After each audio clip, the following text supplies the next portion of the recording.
কোরআনুল কারিমে এমন একটি সূরা আছে যে সূরাটি 3 বার পাঠ করলে 1 খতম কোরআন তেলাওয়াতের সওয়াব পাওয়া যায় এবং এই সূরাটি যে ব্যক্তি সদা সর্বদা বেশি বেশি পাঠ করবে তার মৃত্যুর পরে তার জানাজায় আসমান থেকে ফেরেশতা নাজিল হওয়ার তথ্য হাদিসে পাওয়া যায়।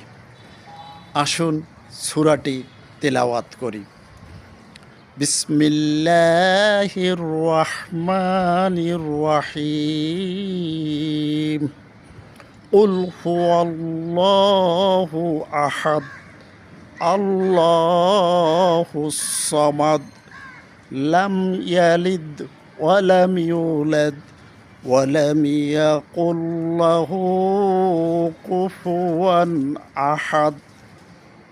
সাদাকাল্লাহুল আযীম।